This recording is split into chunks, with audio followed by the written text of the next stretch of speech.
የባሩድ ሽታ በአየር ላይ በሚያውድበትና የዓለም የኃይል ሚዛን ዳግም እየተቀረጸ ባለበት በዚህ የታሪክ አፋፍ ላይ የጂኦፖለቲካው የልብ ትርታ ከምንጊዜውም በላይ በፍጥነት እየመታ ይገኛል። ከቴህራን የጦር ኮሪደሮች የሚሰማው ቃላት የጦርነት አስከፊነት የሚያበስሩና ምዕራባውያንን ክፉኛ የሚያርበደብዱ ናቸው። የኢራን የየብስ ጦር አዛዥ ለሰራዊታቸው ያስተላለፉት ማንኛውም አሜሪካዊ ወታደር ምድራችንን ቢረግጥ እግሩን መቁረጥ አለባቸው የሚለው ቀጭን ርኅራኄ የለሽ ትዕዛዝ ሀገሪቱ ለየትኛውም አይነት የሞት ሽረት ትግል ያላትን ወደር የለሽ ስነ ልቦናዊ ቆራጥነት ቁልጭ አድርጎ ያሳያል።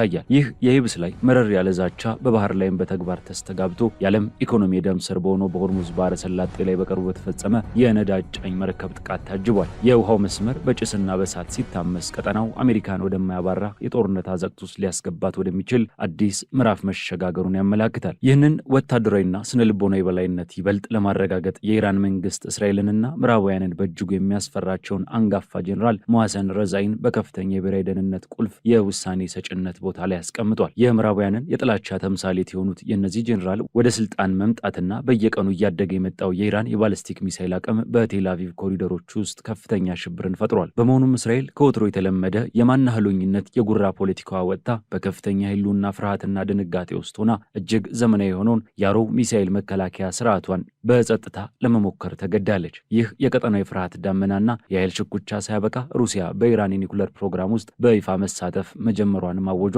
የፍጥጫውን አድማስ ከክልላዊ ትርምስ ወደ ዓለም አቀፋዊ ኃያላን ጦርነት አሸጋግሮታል። የሩሲያ መሐንዲሶች በቡሻር የኒኩለር ጣቢያ በገሃድ መታየታቸው አሜሪካና አጋሮቿ በቀላሉ ሊገቱት የማይችሉት አዲስና አስፈሪ የዓለም የኃይል ሚዛን መፈጠሩን የሚያውጅ የዘመናችን ትልቁ የጂኦፖለቲካ ማዕበል ነው።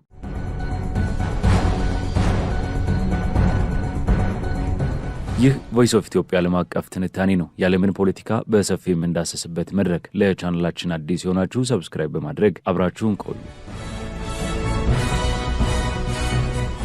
በአሁኑ ወቅት የዓለማችን የጂኦፖለቲካ ገጽታ እጅግ ውስብስብና ውጥረት የነገሰበት ምዕራፍ ላይ ይገኛል። በአሜሪካና በእስላማዊቷ ኢራን ሪፐብሊክ መካከል ያለው ፍጥጫ ከምንጊዜውም በላይ አሳሳቢ ደረጃ ላይ ደርሷል። የአሜሪካና የኢራን ግጭት ከቃላት ጦርነት አልፎ ወደ ተጨባጭ ወታደራዊ ፍጥጫ እያመራ ባለበት በዚህ ወቅት የኢራን ወታደራዊ አዛዦች የሚጠቀሙት የቃላት ምርጫና የሚያስተላልፉት መልእክት የሀገሪቱን የማይበገር ስነ ልቦና ያሳያል። የኢራን ጦር የየብስ ኃይሎች አዛዥ የሆኑት ብርጋዴር ጄኔራል አሊ ጃሃንሻሂ ለወታደሮቻቸው በሰጡት ቀጥተኛ አስደንጋጭ ትዕዛዝ ማንኛውም አሜሪካዊ ወታደር በምድራችን ላይ እግሩ ቢረግጥ እግሩን መቁረጥ አለባቸው ማለት የሀገሪቱን ቀይ መስመር አስምረዋል። የንግግር ፕሬዚዳንት ዶናልድ ትራምፕ በኢራን ምድር ላይ የጦር ኃይል ሊያሰማሩ ይችላሉ የሚለውን ወሬ ተከትሎ የተሰጠ ሲሆን ኢራን ማንኛውም አሜሪካዊ ወታደር እንደ ወራሪ ኃይል እንደምትቆጥርና ርኅራኄ የለሽ እርምጃ እንደምትወስድ ያሳወቀችበት ነው። የኢራን ወታደሮችም ለአዛዦቻቸው ትዕዛዝ ዝግጁ ነን በማለት በከፍተኛውን ምላሽ መስጠታቸው ሀገሪቱ ለከፋ የጦርነት ደረጃ ያላትን ስነልቦናዊ ዝግጅት ያሳያል። ይህ የኢራን ጠንካራ አቋም በአሜሪካ የመከላከያ ተቋም ውስጥ ከፍተኛ መደናገጥን ፈጥሯል። ዘገባዎች እንደሚያሳዩት አሜሪካ ከኢራን ጋር የገጠመችው የተራዘመ ግጭት የሀገሪቱን የጦር መሳሪያ ክምችት ክፉኛ ሟጦታል። ፔንታጎን ለአሜሪካ የመከላከያ ኢንዱስትሪዎች በ21 ቀናት ውስጥ የጦር መሳሪያ ምርትን በከፍተኛ ፍጥነት እንዲያሳድጉ ጥብቅ ትዕዛዝን አስተላልፏል። በተለይም ፓትሪዮት ታድ የተባሉት የሚሳይል መከላከያ ስርዓቶችና ቶምሃክ ክሩዝ ሚሳይሎች ክምችት በሚያስደነግጥ ፍጥነት እያለቀ መሆኑ ተገልጿል። የትራምፕ አስተዳደር የመከላከያ ኩባንያዎች የዓመታት ልማት ዑደትን ትተው ወዲያውኑ ምርት እንዲያቀርቡ ያስገደደ ሲሆን ይህ ካልሆነ ግን አሜሪካ ጦርነቱን የማስቀጠል አቅም እንደማይኖራት ምክትል የመከላከያ ጸሐፊ ስቲቭ ፋይበርግ በግልጽ አስጠንቅቀዋል። ምንም እንኳን አንዳንድ የመከላከያ ባለስልጣናት አሜሪካ በቂ ክምችት አላት ብለው ለማስተባበል ቢሞክሩም ከጀርባ ያለው የፍጥነት ትዕዛዝና እውነት ግን የአሜሪካን ወታደራዊ ዝግጁነት ጥያቄ ውስጥ የከተተ ነው። የረዥም ርቀት ሚሳይሎች እጥረት መከሰቱ አሜሪካ ሌሎች ዓለም አቀፍ ቀውሶች ቢከሰቱ ምላሽ የመስጠት አቅሟን ያዳክመዋል የሚል ከፍተኛ ስጋትን አጭሯል። ይህ መሳሪያ መመናመን በአሜሪካ የፖለቲካና የጦር አመራሮች ዘንድ ከፍተኛ የስትራቴጂ ለውጥ እንዲታሰብ አስገድዷል። ፕሬዚዳንት ዶናልድ ትራምፕ በድንገት የጦር ቃናቸውን በማለዘብ ተጨማሪ የአየር ድብደባዎችን አቁመው ወደ ድርድር ለማምራት ዝግጁ መሆናቸውን አሳይተዋል። ጄኔራል ዳንኬንን ጨምሮ ከፍተኛ የጦር መኮንኖች፣ የሲአይኤ ዳይሬክተር ጆን ራትክሊፍ፣ የውጭ ጉዳይ ሚኒስትር ማርኮ ሩቢዮና ምክትል ፕሬዚዳንት ጄዲ ቫንስን የመሳሰሉ ቁልፍ ባለስልጣናት ይህ የተራዘመ ጦርነት ለአሜሪካ እንደ አዲስ የቬትናም ቀውስ እንዳይሆንባት በመስጋት የመውጫ መንገድ በጥብቅ እየፈለጉ መሆኑ ተጋልጧል። እነዚህ ባለስልጣናት የአየር ኃይል ጥቃት ብቻውን ኢራንን እንደማያንበረክካትና የግጭ ግጭት መቀጠል የአሜሪካን የጦር ክምችት ከማሟጠጥ ባለፈ ሌላ ፖለቲካዊ ትርፍ እንደማያመጣ ተገንዝበዋል። ትራምፕ ራሳቸው ሰዎችን መግደል አልፈለገም በማለት ከኢራን ጋር ያለውን ጦርነት ባጭሩ ለማቋጨት መፈለጋቸውን የገለጹ ሲሆን ይህ የሀያሊቱ ሀገር ውሳኔ በኢራን ወታደራዊና ስትራቴጂካዊ ጥንካሬ የተገደደ መሆኑን አጉልተው ያሳያሉ። በአንጻሩ ኢራን ይህንን የአሜሪካን ማፈግፈግ እንደ ድክመት በመቁጠር የራሷን ጫና እያጠናከረች ነው። ሀገሪቱ በወታደራዊ ቴክኖሎጂ ያሳየችው ግስጋሴ ዓለምን እያስገረመ ይገኛል። ኢራን የመታቻቸውና በቁጥጥር ስር ያዋለቻቸው የአሜሪካና የእስራኤል ድሮኖች በመሬት ውስጥ ዋሻዎቿ ለእይታ በማቅረብ የቴክኖሎጂ የበላይነቷን እያሳየች ነው። ከነዚህ መካከል የተራቀቀው የእስራኤል ሄርሜስ 900 ድሮን ይገኝበታል። ይህ ድርጊት ኢራን የምዕራባውያንን ኤሌክትሮኒክስ የጦርነት ስልት መቋቋም ብቻ ሳይሆን መሳሪያዎቻቸውን ጠልፋ ማውረድ እንደምትችል የሚያሳይ ሕያው ምስክር ሆኗል። በተጨማሪም በጅቡቲ ቻቤሌ የአየር ኃይል ጦር ሰፈር አቅራቢያ የተከሰከሱ የአሜሪካ MQ-9 ሪፐር ድሮን በኢራን ኃይሎች ወይንም በየመን ሁቲዎች የተመታ ነው የሚለው መላምት የኢራን የጸረ አውሮፕላን አቅም ከድንበሯ ተሻግሮ በቀይ ባህርና በአፍሪካ ቀንድ ጭምር ስጋት መፍጠሩን ያረጋግጣል። የቻይና ስሪት የሆነው ዊንግሎንግ 2 የተባለው የሳውዲ አረቢያ ድሮንም በደቡብ ኢራን የሆርሙዝጋን ግዛት መመታቱ ኢራን የአየር ክልሏን የጣሰ ማንኛውም ኃይል ያለ ምህረት እንደምታወርድ ያሳያል። የግጭቱ ሌላኛውና ዋነኛው የትኩረት ነጥብ የሆርሙዝ ባህረ ሰላጤ ነው። የዓለም ነዳጅና ጋዝ አቅርቦት የደም ስር የሆነው የውሃ መስመር ሙሉ በሙሉ በኢራን ቁጥጥር ስር ወድቋል። ኢራን በባህረ ሰላጤ የሚያልፉ አሜሪካ ነክ የንግድ መርከቦች ላይ ጥቃት መክፈቷን ቀጥላለች። በቅርቡም በኦማን የባህር ዳርቻ አቅራቢያ ካሳብ በተባለ ቦታ አንድ የነዳጅ ጫኝ መርከብ ላይ በተተኮሰ ያልታወቀ ሚሳኤል መርከቧ በእሳት እንድትጋይ ሆኗል። የኢራን አብዮታዊ ዘብ መሪዎች የሆርሙዝ ባህረ ሰላጤን መዝጋት ወይንም መቆጣጠር የማይቀለበስ ውሳኔያቸው መሆኑን ደጋግመው አሳውቀዋል። የኢራን የውጭ ጉዳይ ሚኒስትር አባስ አራቺ በሰጡት መግለጫ አሜሪካ ከዚህ ቀደም የጣሰችውን ስምምነት ካላካካሰችና ተገቢውን ካሳ ካልከፈለች በስተቀር ባህረ ሰላጤው ክፍት እንደማይሆን አስረግጠው ተናግረዋል። ከኦማን ጋር በመተባበር አዲስ ጊዜያዊ ባህር መስመር ለመፍጠር ድርድር እየተደረገ ቢሆንም የኢራን ይሁንታ ከሌለ የትኛውን መርከብ በሰላም ማለፍ እንደማይችል ግልጽ ተደርጓል። የኢራን ፕሬዚዳንት መሱድ ፔዚሽኪያን ሀገራቸው በአሜሪካ ማዕቀብና ከፍተኛ ጫና ስር ብትሆንም ፈጽሞ እንደማትንበረከክና ከጎረቤት ሀገራት ጋር ያላትን የንግድ ልውውጥ በማጠናከር ማዕቀቡን እንደምትቋቋም አረጋግጠዋል። ከዚህ የባህረ ሰላጤ ውጥረት ጀርባ ያለው ሌላኛው አዲስ ክስተት የትራምፕ አስተዳደር የያዘው ያልተጠበቀ ስትራቴጂ ለውጥ ነው። የዋሽንግተን የፖለቲካ ኮሪደሮች እንደሚያመላክቱት ዶናልድ ትራምፕ ከኢራን ጋር አዲስ የኒኩለር ስምምነት ላይ ለመድረስ የነበራቸውን የረጅም ጊዜ ፍላጎት ወደ ጎን በመተው ትኩረታቸውን የሆርሙዝ ባህረ ሰላጤን በማስከፈት ላይ ብቻ አድርገዋል። ይህ የትኩረት ለውጥ የመነጨው የአሜሪካ የስለላ ተቋማት የኢራን ዋና ዋና የኒኩለር መሰረተ ልማቶች በቅርቡ በተደረጉ ወታደራዊ ጥቃቶች ክፉኛ ስለተጎዱ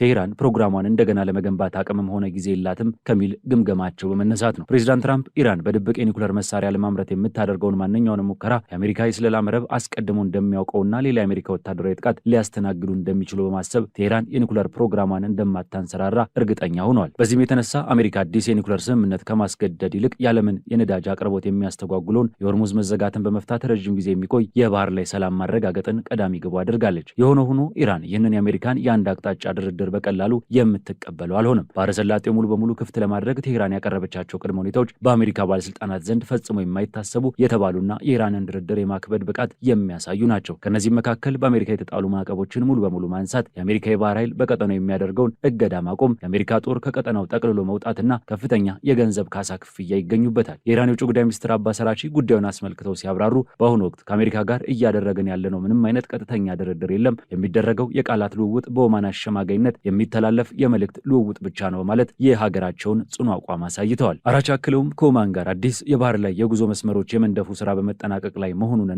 አዲሱ መስመር እንደ አውሮፓውያን አቆጣጠር በ1968 የተዘረጋውን አሮጌ ካርታ እንደሚተካም ጠቁመዋል። ይህ የሆርሙዝ ባህረ ሰላጤ መዘጋት በአሜሪካ ምጣኔ ሀብት ላይ ከፍተኛ ጫናን አሳድሯል። ፕሬዚዳንት ትራምፕ እንዳመኑት የነዳጅ ዋጋ በአሜሪካ ከተሞች ከዚህ ቀደም ታይቶ በማይታወቅ ሁኔታ ንሯል። በአንዳንድ ግዛቶች አንድ ጋሎን ነዳጅ $2 በታች የነበረው አሁን እጅግ ከፍተኛ ደረጃ ላይ ደርሷል። የኢራን ስትራቴጂ ግልጽ ነው። አሜሪካን በወታደራዊ መስክ ብቻ ሳይሆን በኢኮኖሚም በማድማት የፖለቲካ ውሳኔዋን እንድትቀይር ማስገደድ። ይህ ስልት በአሜሪካ የፖለቲካ መሪዎች ዘንድ ጦርነቱን በአፋጣኝ ካላቆምን ኢኮኖሚያችን ይወድቃል የሚል ፍርሃትን ፈጥሯል። በክልል ውስጥ የሚታየው የዲፕሎማሲና የጦር አሰላለፍ ለውጥም የዚሁ ግጭት ነጸብራቅ ነው። የሳውዲ አረቢያ የቱርክና የፓኪስታን መሪዎች በስውር የተፈራረሙት የጋራ መከላከያ ስምምነት የኢራንን ቁጣ ቀስቅሷል። ይህ የኔቶ አይነት ስምምነት ተብሎ የተጠራው ጥምረት አንዱ ሀገር ጥቃት ቢደርስበት ሌሎች እንደሚደርሱለት የሚገልጽ ነው። የኢራን የውጭ ጉዳይ ሚኒስትር አባስ አራቺና ሌሎች የኢራን ባለስልጣናት ይህንን ስምምነት በጽኑ አውግዘውታል። ራሳቸውን መከላከል ያልቻሉና በአሜሪካ ላይ ጥገኛ የሆኑ ሀገራት በወረቀት ላይ በሚፈረም ስምምነት ደህንነትን እንደማያገኙ ይልቁንም የእስልምና ሀገራት የውጭ ኃይሎችን ጣልቃ ገብነት አስወግደው በጋራ መቆም እንዳለባቸው መክረዋል። ምንም እንኳን ሳውዲ አረቢያና ቱርክ ይህንን ስምምነት በኢራን ላይ ያነጣጠረ አይደለም ብለው ለማስተባበል ቢሞክሩም ኢራን ግን በቀጠናው የሚደረግ ማንኛውም ወታደራዊ ስብስብ በጥንቃቄ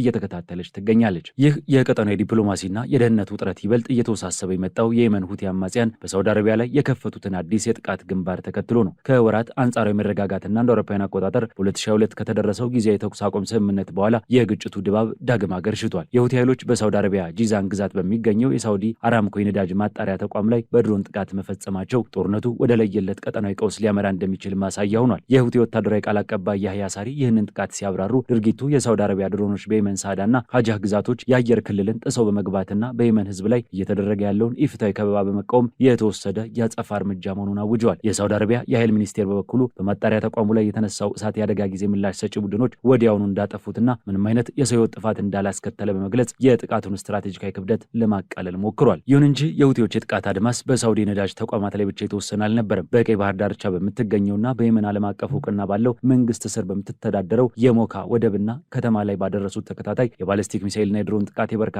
ሰዎችን ህይወት ቀጥፈዋል። የሞካ ወደብ የሁቲዎች ይዞታ ለሆነችው የሁዳይዳ ወደብ እንደ ዋነኛ አማራጭ የንግድ መስመር ሆኖ የሚያገለግል ስትራቴጂካዊ ቦታ በመሆኑ ይህ ጥቃት የሳውዲ አረቢያና አጋሮቿን ወታደራዊ አቅርቦት ለማስጠጓጎል ሆን ተብሎ የተቀነባበረ መሆኑን የጦር ባለሙያዎች ይስማሙበታል። ሁቲዎች ሳውዲ አረቢያ ወታደሮቿንና የጦር መሳሪያዎቿን በሰበሰበችበት ቦታ ሁሉ ጥቃታችን አይቀርም የሚል ማስጠንቀቂያ ማስተላለፋቸው ግጭቱ የጥቃት በአጸፋዊ ጥቃት አዙሪት ውስጥ ገብቶ መላውን የአረብ ገደል አፋፍ ላይ እንዳቆመው ያሳያል። የእስራኤል ዝምታ በዚህ ውስጥ ሌላኛው አብይ ጉዳይ ነው። እስራኤል የአሮ የተባለውን እጅግ ዘመናዊ ባለስቲክ ሚሳኤል መከላከያ ስርዓቷን በተሳካ ሁኔታ ሞክራለች። ይህ ሙከራ የኢራንንና የመን ሚሳኤሎችን ለማክሸፍ ታስቦ የተደረገ ነው። ነገር ግን ከዚህ ቀደም የእስራኤል ባለስልጣናትና ጠቅላይ ሚኒስትር ቤንያሚን ኔታንያሁ እንዲህ አይነት ወታደራዊ ስኬቶችን በከፍተኛ ጩኸት ሲያከብሩና ሲያውጁ የነበረ ቢሆንም አሁን ግን ያልተለመደ ዝምታን መርጠዋል። የጦር ባለሙያዎች ይህንን ዝምታ ሲተረጉሙት እስራኤል የኢራንን እያደገ የመጣ የባለስቲክ ሚሳኤል አቅም፣ የምርት ፍጥነትና የመማር ብቃት ምን ያህል አደገኛ እንደሆነ ስትገነዘብ በድል አድራጊነት ስሜት መፎከር ትታ እውነተኛ የህልውና ስጋት ውስጥ መውደቋን ያሳያል ይላሉ። የኢራን ሚሳኤሎች ቴክኖሎጂ ከቀን ወደ ቀን መሻሻሉ የአሜሪካ የጦር መሳሪያ አቅርቦት ማሽቆልቆል ጋር ተዳምሮ ለእስራኤል የህልውና ጥያቄ ሆኗል። በዓለም አቀፍ ደረጃ ደግሞ የሩሲያና የኢራን ጥምረት አሜሪካና አጋሮቿን እጅግ ያሳሰበ ጉዳይ ሆኗል። ሩሲያ በኢራን የኒኩሌር ፕሮግራም ውስጥ ያላት ተሳትፎ ይፋዊ እየሆነ መጥቷል። የሩሲያ መንግስት የኒኩሌር ኩባንያ ሮሳቶም መሐንዲሶች ወደ ቡሼር የኒኩሌር ጣቢያ በመመለስ ስራቸውን ጀምረዋል። ይህ ብቻ ሳይሆን ኢራን ለሩሲያ የሰጠቻቸው ሻሂድ የተባሉ አጥፍቶ ጠፊ ድሮኖች ሩሲያ በዩክሬን ጦርነት ውስጥ በሚገባ ከሞከረቻቸውና የቴክኖሎጂ ማሻሻያ ካደረገችባቸው በኋላ የተሻሻሉትን ሞዴሎች መልሳ ለኢራን እያቀረበች መሆኗም ተጋልጧል። የሩሲያ ቴክኖሎጂ የታከለባቸው እነዚህ አዳዲስ ድሮኖች የጠላትን የራዳርና የግንኙነት መረብ ጥሰው ለመግባት የሚያስችል የዳበረ አቅም አላቸው። የጦር መሳሪያ ልውውጥና የቴክኖሎጂ ሽግግር ኢራን በአሜሪካና በአጋሮቿ ላይ ያላትን የጥቃት አቅም በከፍተኛ ደረጃ አሳድጎታል። አሜሪካ በጦር መሳሪያ እጥረት ስትሰቃይ የኢራን ወታደራዊ አቅም በሩሲያ ድጋፍ ይበልጥ እየሳለ መምጣቱ የግጭቱን የኃይል ሚዛን አዛብቶታል። ወደ ኢራን የውስጥ ፖለቲካ ስንመጣ ሀገሪቱ ለከፋው ጦርነት ራሷን እያዘጋጀች መሆኗን የሚያሳይ ትልልቅ የስልጣን ሽግግሮችን እየተደረጉ ነው። የሀገሪቱ የበላይ መሪ አያቶላህ አሊ ኻሜኒ መሞታቸውን ተከትሎ ልጃቸው ሙጅተባ ካሚኒ የስልጣን ሽግግሩንና የደህንነት መዋቅሩን እያንቀሳቀሱ ይገኛሉ። የተለቀቁት አዳዲስና ያልተረጋገጡ የቪዲዮ ምስሎች እንደሚያሳዩት አያቶላህ በህይወት ቢኖሩም የዕለት ተዕለት ውሳኔዎችን የመስጠት አቅማቸው ቀንሷል። ይህንን ተከትሎ ሙጅተባ ካሚኒ አንጋፋውና እጅግ ጠንካራ የጦር አዛዥ ሞሐሰን ረዛይን በብሔራዊ ደህንነት ምክር ቤት ቁልፍ የውሳኔ ሰጪ ቦታ ላይ ሾመዋቸዋል። ሞሐሰን ረዛይ በኢራን ኢራቅ ጦርነት ወቅት የአብዮታዊ ዘቡን የመሩ ከምዕራባውያን ጋር ምንም አይነት ድርድር መደረግ የለበትም የሚል ጽንፈኛ አቋም ያላቸውና ለዓመታት የኢራንን ወታደራዊና የደህንነት ስትራቴጂ የነደፉ ሰው ናቸው። የእርሳቸው ወደ ቁልፍ የውሳኔ ሰጭነት ቦታ መምጣት ኢራን ከአሜሪካ ጋር ለምታደርገው ፍጥጫ ወደኋላ እንደማትልና የደህንነት ፖሊሲዋ ይበልጥ ጠንካራና ወታደራዊ መልክ እንደሚይዝ ግልጽ ማሳያ ነው። ፕሬዚዳንት ማሱድ ፔዜሽኪያን ይህንን ሹመት ተቀብለው ከራሳቸው ፖሊሲ ጋር ለማጣጣም እየሞከሩ ቢሆንም የውሳኔው ሚዛን ግን በወታደራዊ ክንፍ እጅ መውደቁን ያሳያል።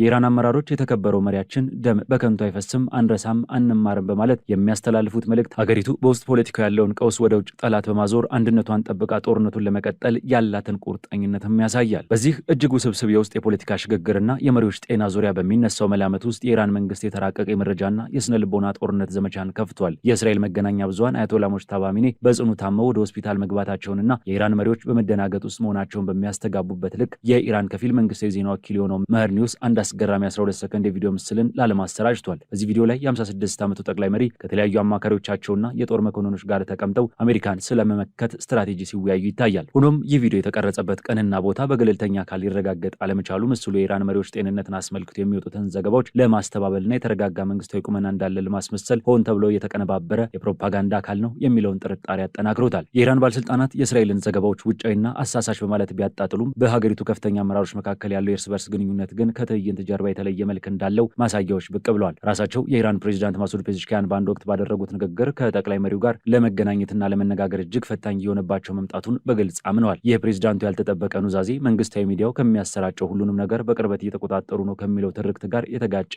በኢራን የስልጣን በስልጣን ኮሪደር ውስጥ ያለውን የውሳኔ ሰጭነት ክፍተት ወይንም የስልጣን ሽግግር ውጥረት አጉልቶ የሚያሳይ ሆኗል። በአጠቃላይ ከነዚህ ሁሉ የምንረዳው ሀቅ ቢኖር የዓለም አቀፉ የፖለቲካና ወታደራዊ ኃይል ሚዛን ምን ያህል ፈጣንና ያልተጠበቀ ሽግግር እያደረገ መሆኑ ነው። አሜሪካ ምንም እንኳን የዓለማችን ቁጥር አንድ የጦር ኃይል ባለቤት ብትሆንም በኢራን የተገጠመላት ዘርፈ ብዙና ያልተማከለ የጦርነት ስልት የጦር መሳሪያ ማከማቿን አራቁቶ ለፖለቲካ ውሳኔ ያስገድዷታል። የትራምፕ አስተዳደር ከጦርነቱ ለመውጣት የሚያደርገው ጥረት የመከላከያ ኢንዱስትሪዎች ያጋጠማቸው የማምረት አቅም ውስንነትና የፖለቲካ መሪዎች የገቡበት የስትራቴጂ ግራ መጋባት አሜሪካ ያለችበትን ፈታኝ ሁኔታ ያሳያል። በሌላ በኩል ኢራን በማዕቀብ ብትታመስም የውስጥ የፖለቲካና የመሪዎቿ ጤና ቀውስ ቢገጥማትም ወታደራዊ ቴክኖሎጂዋን በማዘመን የሆርሙዝ ባህረ ሰላጤን በመቆጣጠርና ከሩሲያ ጋር ያላትን ስትራቴጂካዊ ጥምረት በማጥበቅ የአሜሪካን ጫና በሚገርም ሁኔታ መቋቋም ብቻ ሳይሆን መልሳ ማጥቃት መቻሏን አረጋግጣለች። የመሐሰን ረዛኢ ወደ ስልጣን መመለስና የአባስ አራቺ የማያወላውል የዲፕሎማሲ አቋም ኢራን የጀመረችውን የጂኦፖለቲካ ቼዝ ጨዋታ በድል ለማጠናቀቅ ቆርጣ መነሳቷን ያመለክታል። እስራኤል ያሳየችው የፍርሃት ዝምታና የቀጠናው ሀገራት መዋከብ የኢራን ኃይል በክልሉ ላይ ያጠላው ግዙፍ ጥላን የሚያረጋግጡ ናቸው። ይህ ፍጥጫ አሜሪካና ኢራንን ብቻ ሳይሆን መላው ዓለምን ወደማይታወቅ ጥልቅ የጂኦፖለቲካዊ